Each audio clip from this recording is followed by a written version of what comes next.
Salut les béliers! Hey, bonne fête! C'est votre saison. Fait qu'on fait les énergies autour du mois d'avril 2020. Petit tirage de 9 cartes. Oh! Travail, travail, travail. C'est intéressant que ça sorte tout de suite parce que vous avez, écoutez bien ça, Jupiter qui est en conjonction avec Pluton. Puis ça met une emphase sur le travail, les patrons, les boss. Tu sais, ça peut être genre un bonus ou une reconnaissance à job. Fait que tu sais, ça se pourrait là, pour ceux qui sont au front, personnel médical, ceux là, qui travaillent des épiceries, je sais pas, bureau de poste. C'est en avril. C'est ça, l'accent est mis sur le travail. Puis vous avez la Vénus qui est dans la deuxième maison, c'est la maison des finances aussi. Puis en plus, il y a le soleil qui est en bélier. Fait que ça vous donne un boost, c'est votre saison vous autres. Puis vous êtes déjà un signe de feu à base. Vous êtes déjà un signe d'action.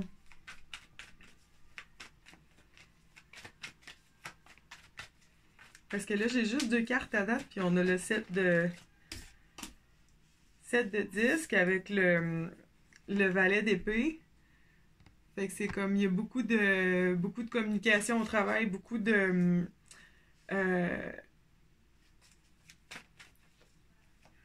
ben pour ceux qui travaillent, là, il y a beaucoup de communication dans l'équipe, des petits nouveaux, des changements, des nouvelles façons de faire.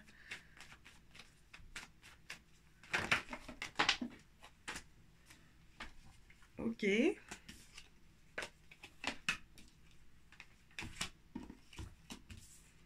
Bon, ben, voilà nos 9 cartes.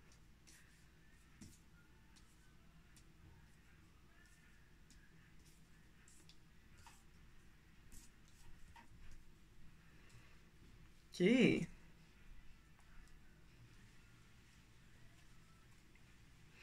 c'est ça, il y a de l'action, vous autres, il y a de l'énergie, c'est pas... Parce qu'il y a d'autres signes, tu sais, il y a d'autres tirages que je fais dernièrement, puis il y a l'idée de pause, il y a l'idée de retrait, mais vous autres, non, c'est dans l'action, c'est dans le feu de l'action, tu sais, on a le chevalier d'épée, que lui, man, tu sais, juste la carte, là, il est au front, il est dans l'action, beaucoup dans les paroles aussi, beaucoup au niveau intellectuel. Puis avec le roi d'épée, en plein milieu du tirage, euh, qui lui, tu sais, je veux dire, c'est le point culminant de la suite des épées, qui est tout ce qui est intellectuel, tout ce qui est vérité, les mots, tu sais, il est très droit, il est très noir et blanc, et c'est exactement où il s'en va, très juste.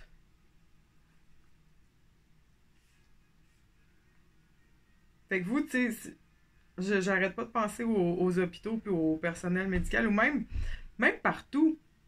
Il y a une structure, il y a une façon de travailler qui est mise en place, puis qui est extrêmement rigoureuse. Tu sais, tout est surveillé, tout est contrôlé à la lettre. Ben, on s'en doute, là, tu sais, avec le virus, il y a toutes les précautions qui sont prises, probablement. Puis la fin du mois est vraiment le fun parce qu'on a... euh, on a une célébration qui arrive à la fin du mois, carrément. Peut-être un repos bienvenu. Peut-être. Peut-être tu sais, que ça va porter fruit, là, tout ce travail-là, tout le travail acharné, frénétique, assez sérieux. Mais là, il va y avoir une célébration à la fin. Lui, il va y avoir une célébration, puis un retour un retour à soi, un retour à l'intérieur, comme des petites décisions à prendre par rapport à ce qu'on veut vraiment, un petit ajustement, parce qu'il y a la roue de fortune en dernier, à la fin. Puis ça, je vais aller la clarifier parce que c'est tout le temps le fun. C'est c'est un coup du destin, c'est un événement, tu sais, c'est la roue qui tourne en votre faveur à la fin. Puis il y a des belles énergies, c'est vraiment l'énergie comme de récompense pour tout ce travail-là. Puis malgré tout ça, malgré l'ambiance sérieuse, il y a quand même le 2 de coupe qui est présent là, dans le tirage, fait qu'il y a quand même de l'amour puis de l'émotion dans tout ça. C'est pas juste cérébral. Au travail, je veux dire. Bon, on va clarifier la roue. La roue de fortune.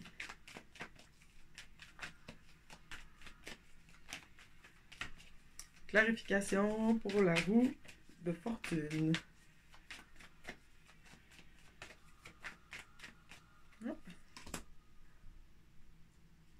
C'est drôle parce qu'elle était en dessous du deck tantôt, puis je voulais vous la montrer, puis j'ai oublié avant de commencer à clarifier la roue, puis bon, ben la voilà. C'est ça c'est Vénus dans la deuxième maison, dans la maison de l'argent. C'est la dame de disque. La femme d'affaires, tout ce qui a un rapport avec la maison, tout ce qui est matériel, tout ce qui est physique. By the way,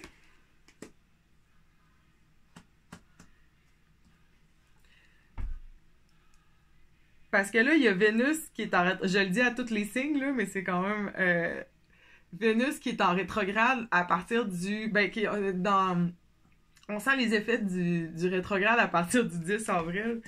Puis, tu sais, c'est pas le temps de prendre des grosses décisions, mettons, de redécorer ton salon ou de changer tes cheveux ou de t'acheter une nouvelle garde-robe parce que des fois, on peut faire des achats. À moins que tu sois bien lousse dans l'argent puis que ça soit pas grave si tout le linge que tu achètes, c'est laid puis que là, quand le rétrograde va être fini en juillet, tu vas avoir encore assez d'argent pour tout racheter ta garde-robe parce que tu comprends pas pourquoi tu as acheté tout ça. Ça va. Mais tout ce qui est changement au niveau de l'apparence physique, c'est bon, mais au début du mois. Puis là, je le vois comme vers la fin. Fait que c'est peut-être un warning de faire attention à ça, les coups de tête, tu sais. Parce que, tu sais, pendant le rétrograde, on est comme attiré vers ça parce que c'est comme mis de l'avant, mais en même temps, faut pas... ben, tu sais, faut pas le faire. Tout le monde fait ce qu'il veut, tu sais. By the way, ces tirages-là... Moi, je dis ce que je vois, puis après ça, la meilleure personne pour savoir, c'est toi, tout le temps, tu sais. Ça, c'est la base. Mais, ouais, c'est ça, tu sais. Des fois, on a des envies folles, mettons, d'acheter un char ou... tu sais, signer pour une maison, ces grosses affaires-là à long terme, là, c'est pas... à moins que ça soit vraiment bien planifié puis bien analysé, c'est pas le temps pour faire ça. Parce que ça peut revenir après, puis on peut faire... Ben voyons donc. Mais sinon, le mois d'avril...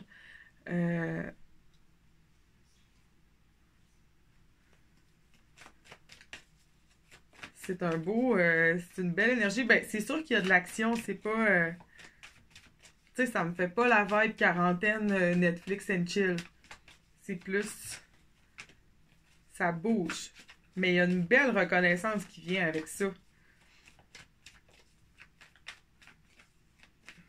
Fait que c'est le fun, tu sais, c'est pas dans le beurre.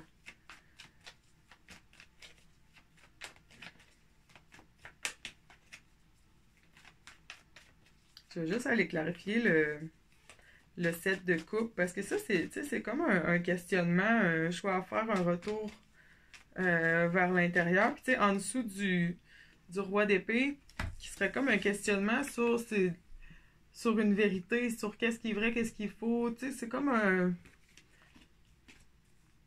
une prise de conscience, tu sais, sur quoi. Ah. La justice.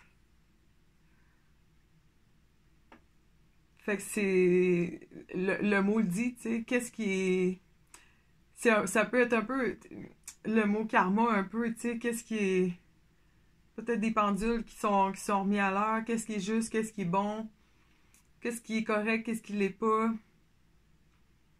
Fait qu'il y a comme un questionnement là-dessus, puis un choix à faire là, par rapport à...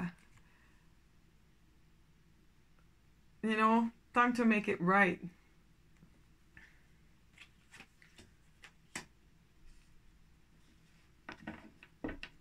C'est le temps de choisir. Tu sais, c'est l'épée de la justice qui tranche.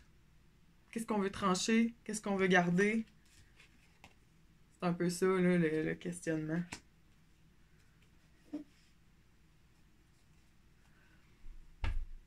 Avec le monde en dessous du paquet.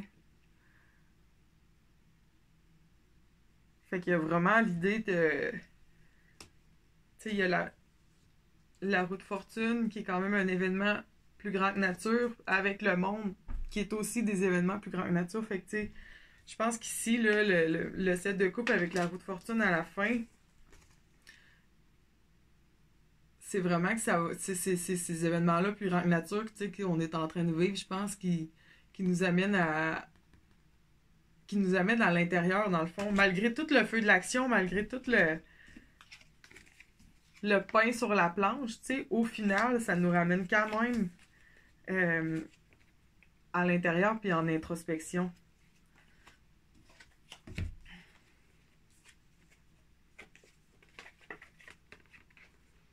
Mm.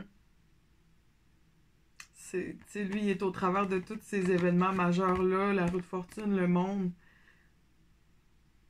puis il se questionne. C'est l'infiniment grand avec l'infiniment petit. As above, so below.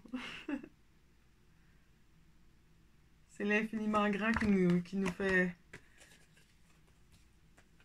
nous questionner sur nous, sur le petit, sur l'intérieur. Mais c'est beau. Ah, puis j'ai lu aussi que